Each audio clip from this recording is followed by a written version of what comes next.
America, a land of vast plains, towering mountains, and bustling cities. But hidden within this diverse landscape lies another America. An America of secrets whispered in hushed tones. An America where unusual rituals unfold under the cover of darkness. This is the America of rural cults. My journey takes me off the beaten path, away from the bright lights and into the heartland. Small towns dot the map, each with its own stories to tell. Stories of strange occurrences, unexplained disappearances, and communities shrouded in secrecy. These are the whispers on the wind that have drawn me here. The existence of these groups is often dismissed as mere rumor or local folklore, but I'm here to delve deeper, to separate fact from fiction, to understand what drives people to these secluded communities and the beliefs that bind them together. It's a journey into the shadows, a search for answers in the forgotten corners of America. My journey begins in the rural Midwest, where the land rolls out in endless waves of green and gold, and the morning sun casts a gentle glow over fields that seem to stretch on forever. Here, miles of farmland create a patchwork quilt across the horizon, dotted with the occasional red barn or weathered silo. The air is thick with the scent of earth and growing things, and the only sounds are the distant hum of a tractor and the rustle of wind through the crops. My GPS flickers uncertainly, struggling to pinpoint my location on these winding, forgotten roads. Technology feels unreliable out here, as if the land itself resists being mapped or tamed. These are roads less traveled, narrow gravel paths that snake through overgrown fields and disappear into the distance, leading to towns unmarked on most tourist guides and absent from digital maps. Eventually, I arrive in Darrow, Nebraska, a quaint town seemingly frozen in time, its faded welcome sign hinting at a population that hasn't changed in decades. The locals greet me with polite nods and cautious smiles, their friendliness edged with a wariness reserved for strangers. Conversations pause as I pass, and I sense that my presence is both noted and quietly discussed. In small towns like this, word travels fast. I can feel a subtle tension in the air, a veil of secrecy that seems to hang over every whispered conversation and sideways glance. It's a stark reminder that I'm entering a world where outsiders are not always welcome, and where every unfamiliar face is met with suspicion. Curtains twitch as I drive by, and I realize that here, privacy is fiercely guarded. As I explore the outskirts, I catch glimpses of unusual symbols etched onto abandoned barns. Cryptic messages, perhaps, left for those who know where to look. The markings are old, but their meaning feels urgent and alive. The further I travel into the countryside, the more pronounced and frequent these signs become, as if I'm following a trail of clues left behind by generations past. Sometimes, I get the uneasy feeling that I'm being watched. Shadows flicker at the edge of the fields, and I can't shake the sense that I'm being guided, or perhaps warned by unseen eyes. My search leads me to the doorstep of a remote farmhouse, its windows dark and lifeless. The air around it heavy with silence and anticipation. Locals tell tales of strange chanting echoing from within on moonless nights, but no one dares to approach after dark.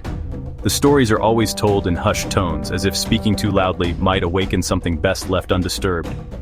Standing before the locked door with the wind whispering through the overgrown grass, I realize that some secrets are woven deep into the fabric of these backroads, mysteries that may never be fully revealed and perhaps are best left alone. Across rural America, the rituals and beliefs of these clandestine groups vary widely, shaped by isolation, folklore, and a deep sense of mystery that lingers in the air.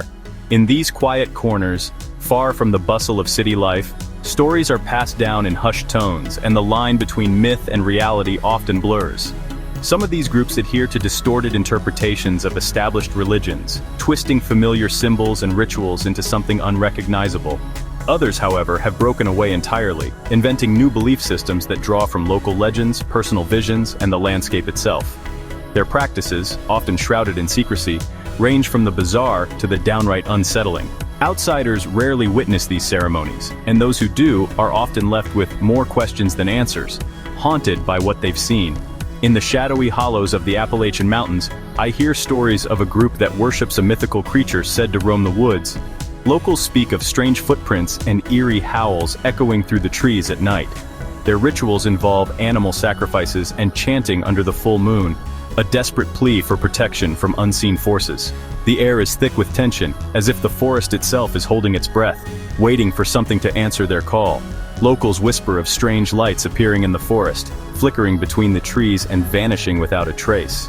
These unexplained phenomena only deepen the group's conviction that supernatural powers are at work. Further south, in the misty swamplands of Louisiana, a tight-knit community claims to communicate with spirits through elaborate rituals involving voodoo dolls and herbal concoctions. Their ceremonies are a blend of African, Caribbean, and Native American traditions, woven together over centuries. They believe these spirits hold the key to unlocking hidden knowledge and manipulating the forces of nature. For them, every object, every chant, and every gesture carries meaning, connecting the living to the unseen world. Their practices, passed down through generations, are a blend of ancient traditions and modern interpretations. Elders teach the young, ensuring that the old ways are never forgotten, even as the world outside changes. In the Nevada desert, a group claiming to be extraterrestrial descendants practices isolation and self-sufficiency. They have built a life on the fringes, convinced that their origins set them apart from the rest of humanity.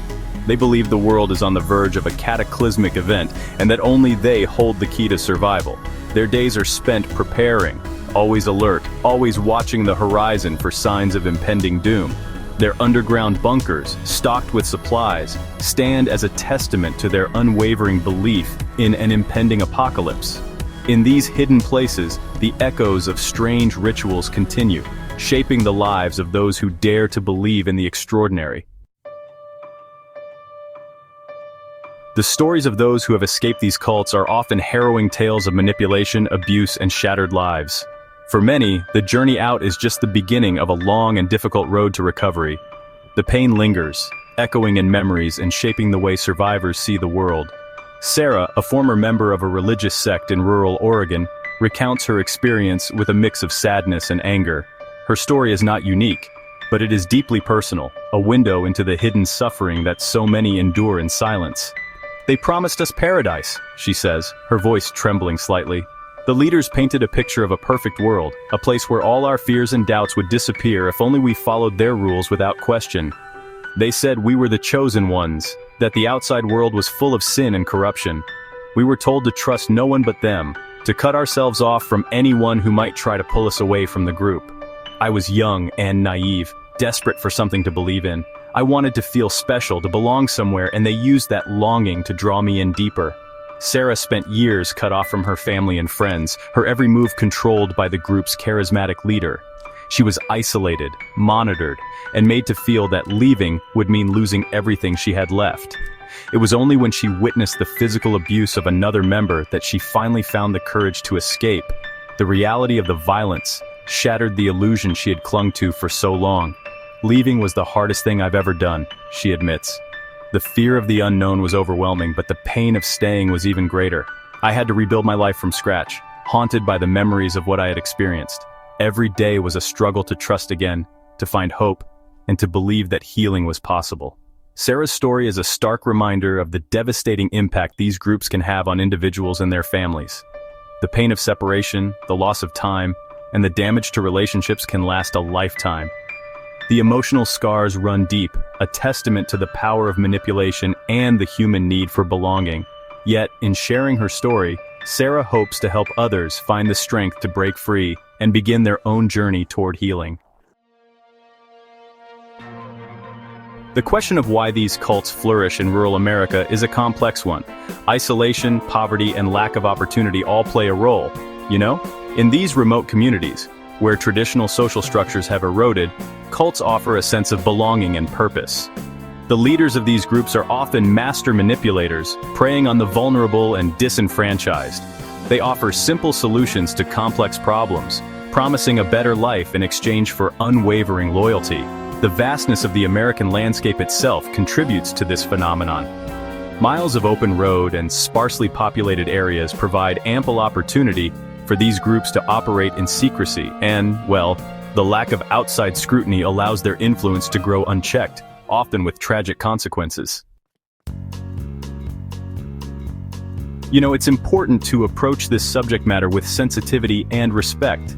The goal here isn't to sensationalize or exploit the beliefs of these groups, but really to understand the factors that lead individuals to join them. Many members are drawn in by genuine spiritual seeking or a desire for community. They're often victims themselves, trapped in a web of manipulation and control. It's also crucial to remember that not all groups operating in secrecy are inherently harmful. Some simply choose to live apart from mainstream society, embracing alternative lifestyles or spiritual practices. The key, I think, is to approach each case with an open mind, separating genuine belief from harmful practices. As I delve deeper into the world of rural American cults, I'm struck by the common thread that binds these seemingly disparate groups together: a profound need for belonging. In a world that often feels isolating and overwhelming, these communities offer a sense of purpose and connection. They provide a framework for understanding the world, a set of shared beliefs that offer comfort and security. The desire to belong is a fundamental human need, and for some it leads them down a dangerous path. The allure of a charismatic leader, the promise of a better life, and the comfort of belonging can be difficult to resist, especially for those who feel lost or alone. My journey through rural America has been a sobering experience. It's a stark reminder that even in the most seemingly idyllic settings, darkness can lurk beneath the surface. The stories I've heard will stay with me long after I've left these dusty trails behind.